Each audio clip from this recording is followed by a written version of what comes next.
Benedict, ano-anong medical condition ang idinulog ng mga pasyente dyan? Magandang hapon, June. Ayon sa Manila City Disaster Risk Reduction and Management Office, karamihan sa mga pasyente na dumulog sa mga naka-standby medic na dito ay mga pagkahilo, pagtaas ng presyon at pagkasugat sa paa. Ito ang karamihan sa mga naiulat na pasyente ng Manila City DRRM Office ngayong araw na kaagad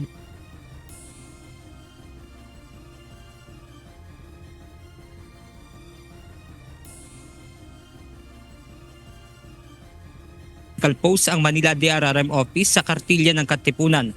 Meron itong triage at 2-bed para sa intensive care unit para sa malalalang kaso, para na rin hindi magkaroon ng overcrowding ng mga pasyente sa malalaking ospital.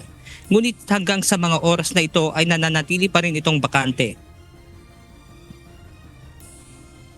Maayos po ang kalooban namin sapagkat ibig sabihin po marami na po ang sumusunod sa mga ipinanawagan po ng Lungsod ng Maynila at ng ating alkalde at sumunod po sila. Kaya po konti na lang po ang dinadala rito.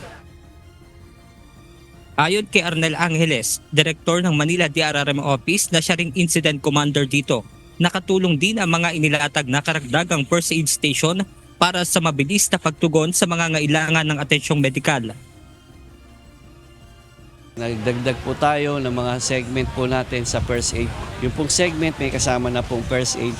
Hanggat kaya naman po na sa first aid pa lang malunasan na para hindi po mag-clog din dito sa ating pong advanced medical post. At ang medical post po talaga ang silbi po niyan, huwag mag-clog o huwag magsiksikan sa emergency ng mga lokal na hospital natin. Samantala, unti-unti na rin binubuksan ng lokal na pamahalaan ng Maynila ang mga kalsada na isinira nila kagabi. Sa kasalukuyan ay bukas na sa publiko ang Rojas Boulevard, Taft Avenue at Padre Burgos Avenue na patungong Santa Cruz, Maynila. Sarado pa rin sa publiko ang mga kalsada papasok ng Quiapo area. Ganito naman po ang usapan. Ang kalsada po ay mabubuksan paglakpas po ng andas. Kaya po pag nakaraan na po at ang volume po ng tao ay nandun na po sa tumawid na po tayo sa south side po ng Maynila. Kahit ang north side po kasi ay nandito po tayo ngayon sa City Hall.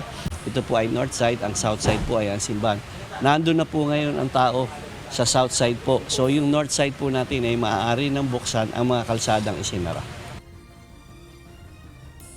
June, sa tala naman ng Manila DRRM Office ay nasa as of 5:30 PM ay nasa 1,310 na yung mga pasyente na napaglingkuran ng mga naka-standby medics.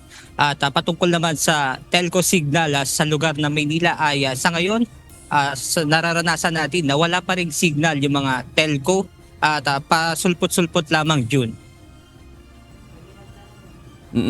Benedict, ibig sabihin niyan yung mahigit 1,000 na mga pasyente na natugunan ng Manila City Disaster Risk Reduction and Management Office, ibig sabihin kakaunti na lamang ito kaysa noong mga nakaraang taon. Ganun ba yon?